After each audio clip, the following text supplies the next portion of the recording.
UP में मारिया आलम खान पर FIR दर्ज हो गई। भड़काऊ बयानबाजी पर यह एफआईआर दर्ज हुई है। एफआईआर में सलमान खुर्शीद का भी नाम है, यानी जो वोट जिहाद की बात कर रही थी मारिया आलम खान, उनके खिलाफ एफआईआर दर्ज हुई है यूपी में।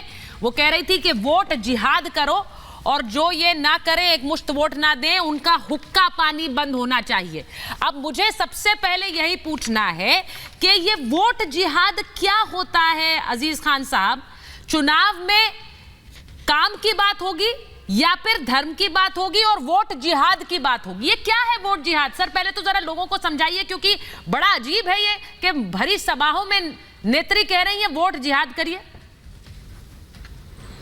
अच्छा सुचित्रा जी, ये जो आपको मिला हुआ है वीडियो, ये किस स्रोत से मिला हुआ है? इसका ग्राउंड क्या है? भाई इको मेरा ठीक कर दीजिए प्लीज। इको ठीक करें, पीसीआर इको ठीक करें। हाँ देखिए एक बात आप जानिए, आप कितना भी बहकाने की कोशिश की जाए, आप क्या झुठला रहे हैं? अलग अलग वीडियो आप प्रसारित करें, लोग प्रसारित करें, बीजेपी इधर उधर से मुहैया कराए। हाँ। मैं एक बात बताऊं, जनता 10 साल का हिसाब मांगे। आप 10 साल के हिसाब पे बात करिए। आपको वोट 10 साल के हिसाब पे देना है। आपको हिंदू मुसलमान पे वोट नहीं देना है, और ना हिंदू मुसलमान पे वोट करना चाह रही है जनता। जनता चाह रही, हिसाब दीजिए। बहुत हिंदू मुसलमान करके 10 साल में लोगों को आपने गुमराह किया है। कहां से वीडियो है, कौन वीडियो बोल रहा है, सही है गलत है, कोई पुष्टि नहीं है उसकी अभी। कहीं कुछ उसका कहीं ऑफिशियल वीडियो नहीं है, किसी ने उसकी पुष्टि नहीं की है। हकीकत यह है कि इस तरीके का नैरेटिव सेट करना ये बहुत दुखद है। हमें तकलीफ हो रही है कि माननीय मोदी जी अपने 10 साल के काम को नहीं गिना पा रहे। सब बड़ी बड़ी गारंटी की बात करते रहे, 400 पार का नारा लगाते रहे। उनके कार्यकर्ता, उनके तमाम बड़े बड़े नेता कहते थे साहब संविधान बदल देंगे। अरे उस पर सफाई दीजिए।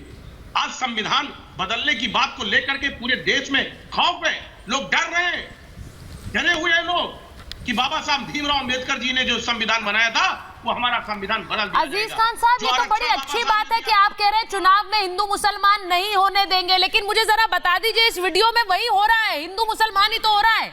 वो कह रही है कि जो अगर यहाँ जाकर वोट करेंगे, मेरी बात सुनिए, एक मुश्त होकर वोट दीजिए, वो ये कह रही है, वरना हुक्का पानी बंद कर दीजिए ऐसे लोगों का। सुचित्रा जी मेरी बात सुनिए। हाँ। इस देश में जो डर है, मोहन भागवत जी ने कहा आरक्षण खत्म कर देंगे। हाँ। उस पर सवाल जनता पूछना चाह रही है। कब बोला है सर? समाज पिछड़ा समाज। सर कब बोला है मोहन भागवत ने कि आरक्षण खत्म कर देंगे? खत्म करेंगे कैसे? कब बोला है? नहीं एक मिनट। बिहार में नहीं बोला। अजीज खान साहब, ये कल ही इस पूरे मामले पर महाभारत में एक डिबेट हुई और उसमें मोहन भागवत का एक बयान हमने चलाया जिसमें वो कह रहे हैं हमारे फेक वीडियोस चलाए जा रहे हैं, आरक्षण व्यवस्था इस देश की है। सुनिए मेरी बात सुनिए। अगर देश का प्रधानमंत्री, आज भी मोदी जी ने कहा है, आज भी देश के प्रधानमंत्री ने भरी सभा से कहा है आरक्षण को लेकर इसे कोई खत्म नहीं कर सकता है, लेकिन फिर वही फेक नैरेटिव जब देश के प्रधानमंत्री कह रहे हैं, गृह मंत्री कर रहे हैं, आपको नहीं पता डीप फेक वीडियो को लेकर कितना हंगामा हुआ है? हाँ। आप मौका दें, एक मिनट। आप बताइए, आप देश की बड़ी पत्रकार है, बड़े चैनल पे बात हो रही है, क्या मोहन भागवत जी ने पिछले इलेक्शन में बिहार में नहीं कहा था कि आरक्षण खत्म करने की जरूरत है? आप क्या बात कर रही हैं? देखिए यहाँ, अच्छा ठीक है, आपने ये कहा। प्रोफेसर रागी, मैं आपके पास आऊं, वो कह रहे हैं कि मोहन, क्योंकि संघ से जुड़ा हुआ सवाल है, मैं प्रेम शुक्ला जी के पास जाऊंगी। वो कह रहे हैं कि ये मोहन भागवत सरासर कह रहे हैं। मैं बहुत साफ कह रहा हूँ, थोड़ा गौर से सुनिएगा। हाँ। मोहन भागवत जी ने सिर्फ इतना कहा था कि जो आरक्षण दिया जाता है उसकी समीक्षा होनी चाहिए। बहुत सारे ऐसे लोग हैं जिनको आरक्षण का लाभ नहीं मिला है। कई ऐसी जातियां हैं जो आरक्षण के लाभ ले चुके हैं और बहुत सारे वही ओबीसी के अंदर हैं जिनको नहीं होता है।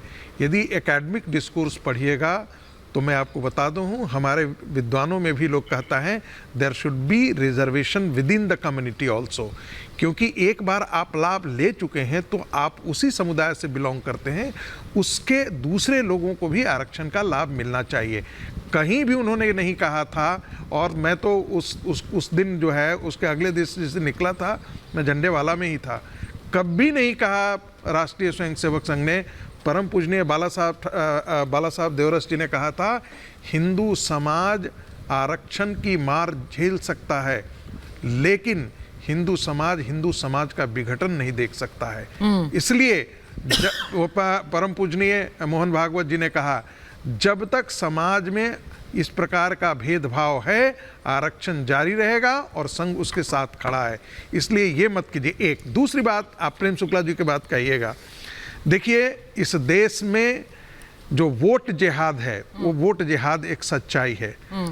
सच्चाई ये मेरा खुद अपना फील्ड स्टडी है मुजफ्फरनगर का। दंगों के बाद में जाकर के उधर घूमा था, मैंने उनसे पूछा आप वोट कैसे देते हैं?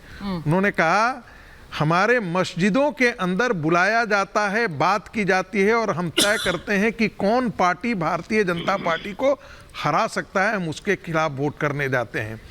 इसलिए भारतीय जनता पार्टी, क्योंकि भारतीय जनता पार्टी राम जन्मभूमि के बारे में बात करती है, इसलिए भारतीय जनता पार्टी को हराना है, क्योंकि भारतीय जनता पार्टी हिंदुत्व की बात करती है।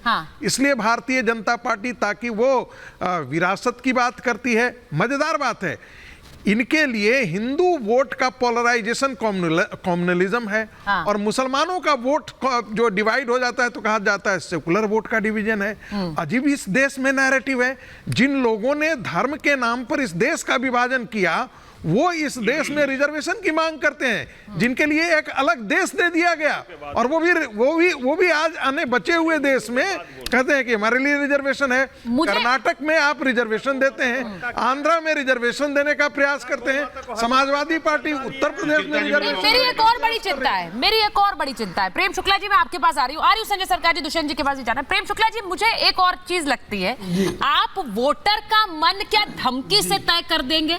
सवाल ये है कि अगर मुस्लिम वोटर बीजेपी को वोट दे तो उसका हुक्का पानी बंद कर दो। अगर यही चीज दूसरी तरफ कही जाए, अगर हिंदू वोटर बीजेपी को, ऐसा तो नहीं है कि सारे हिंदू वोटर बीजेपी को वोट कर रहे हैं, तो क्या धमकी दी जाए कि जो हिंदू वोटर यहां नहीं वोट करेगा उसका हुक्का पानी बंद कर दो? ये लोकतंत्र है, यहां पर वोटर का मन क्या इस तरह से तय होगा कि हुक्का पानी बंद करने वाली धमकी दी जाएगी? वो भी नहीं सकता, मैं बता रहा हूँ। मैं एक बार प्रेम शुक्ला, फतवा की संस्कृति है ही नहीं हमारे। प्रेम शुक्ला जी सुचरिता जी, साफ तौर पर दिखाई देता है। वोट जिहाद की बात की गई, जिन लोगों ने इस देश में जिहाद के नाम पे खून खराबा किया, बमकांड किए, आतंकी घटनाएं की, हिंदुओं का नरसंहार किया, उन लोगों ने कालांतर में लव जिहाद किया, और उस लव जिहाद को, खूनी जिहाद को भी कांग्रेस का और सेकुलर दलों का समर्थन रहा।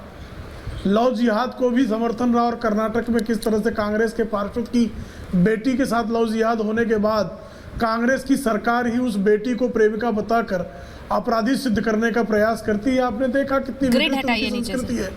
और अब ये वोट जिहाद की बात, तो वोट जिहाद कोई आज से शुरू नहीं है, वोट जिहाद लंबे समय से चल रहा है। जब आप कहते हैं हुक्का पानी बंद कर दो, ये सिर्फ हुक्का पानी बंद करने की बात नहीं है।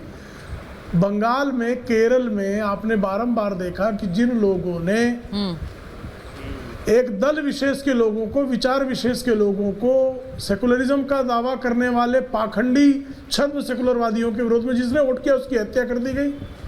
आपने बंगाल के चुनाव में देखा कि पंचायत चुनाव के बाद जिन लोगों ने, जिन परिवारों ने भारतीय जनता पार्टी के पक्ष में मतदान किया, उन परिवारों की महिलाओं के साथ बलात्कार किया गया, उनके घरों में आग लगा दी गई, उनको बंगाल छोड़ने पर मजबूर किया गया।